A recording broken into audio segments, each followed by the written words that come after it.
Whether you love or hate Trump, here's what most people miss about the interaction with Trump and Zelensky during the interview they had earlier this year. Now, I want to play the interview and then share a perspective that most people didn't see. So here we go.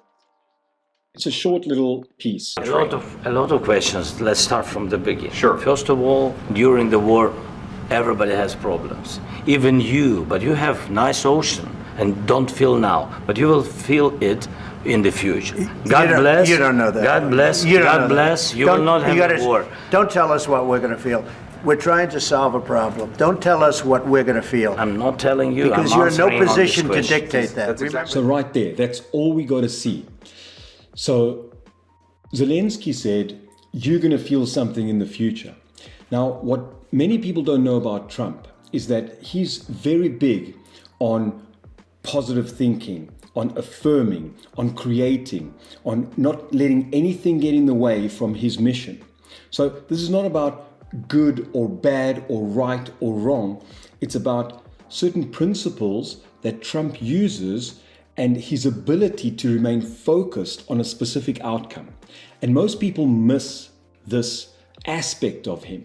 So, and this is something I truly admire in him, that he's able to focus, zone in on one thing and create it and make it happen. So once again, take away any judgment, any whether he's good or bad or he's too much of this or too much of that. I want to take all of that out of the way and just look at this one principle, because this is what I'm aiming to teach people, are principles that stand the test of time. And this is one principle that works. Now, Zelensky wanted to dictate to Trump or put in his mind, insert in his mind something, some fear-based aspect. You're going to feel something in the future. Trump doesn't accept that. He says, no, absolutely not. You do not do that. And this is why Trump reacted. A lot of people think that Trump reacted because of what Zelensky was saying. No, he reacted because his value system and his field of energy was being disturbed by a negative influence. In this case, Zelensky saying, you're not going to have a good time. You're going to have a bad time. Something's going to happen. Trump says, no, we're going to have a good time. Everything's going to be great. We're going to have a great country. We're going to create something great. And he's firm in that belief because this is what he wants to create and this is what he desires. So he remains firm and he doesn't allow anyone to influence him. There was another example of someone sitting backstage with Trump and says, oh, I'm feeling a bit down, or I doubt this. There was doubt in this person's mind. And Trump says, no, none of that. We don't accept any of that. Everything's going to go well. We're going to make it happen. It's going to go well.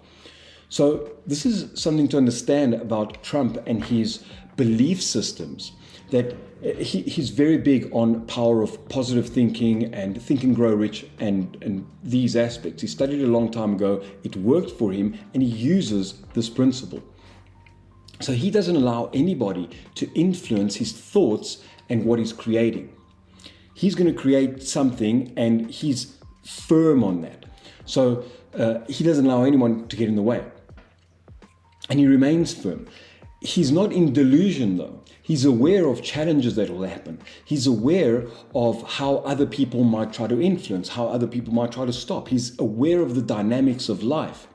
But in terms of thought patterns, he remains firm on his own intention and his focus. And this is the lesson I want to bring about, because this is what many of us are missing. This is something I was missing in my life, that I would get distracted, I would get misdirected, I would get lost and confused in many things. So the outcomes in my life don't work out because I don't take responsibility and accountability for the focus and the intention that I want to create. But Trump is different.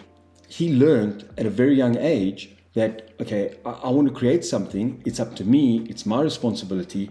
I got to remain focused. I got to remain intent, and nothing's going to get in the way. I don't allow anything to get in the way. And that's allowed him to create a lot in his life, a lot of abundance, a lot of what he wants. It's allowed him to create the life that's right for him. And it's allowed him to believe in himself enough that he's president, because he's created evidence over time, over his life, that what he says, he does. He does what he says he will do. He creates his life.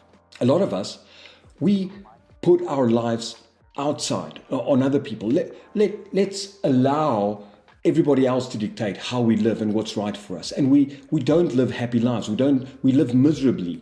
We live allowing other people we subordinate to others' intentions.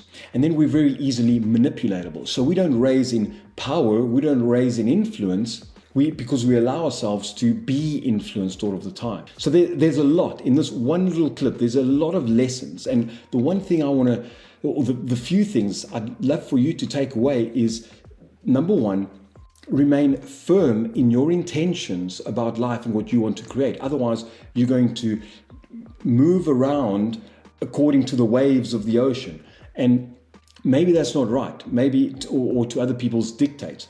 No, you need to remain firm to what you want to create, because you're here to live your life and create with your intentions. The second thing is, when you remain firm, be aware of the challenges, be aware of what's going on, but still remain firm. Keep your focus. Adjust if necessary, but keep your focus on the mission, the chief aim. Have a mission, have something to remain focused on, and don't allow anything to interfere with your mission. The other thing is, understand who you are, understand your value system, understand what you're about, what you're here for, what is your core self trying to express in this world. Identify what it is and live with it. Inside the Know Yourself Skool, I support people to identify within themselves what their strengths are, what they're about, what identity aspects that don't serve them anymore, what belief systems do they carry that don't serve them, what family patterns do they carry that don't serve them. So there's a self-investigation to know yourself deeply. Plus, I teach principles like this, principles that stand the test of time, not textbook ideas or anything like that. No, universal principles that worked yesterday, that worked many, many years ago, that will work many years into the future, because they're principles that stand a test of time. And they're universal principles. So they're applicable at the lowest state inside your biology, and they're applicable universally. When you go out and look at planetary interactions, the same principles apply. So I teach these principles, and I support you to know yourself so that you can live a fulfilled life. So join us inside the Know Yourself Skool, and let's work together to support you to live the life that you're here to live.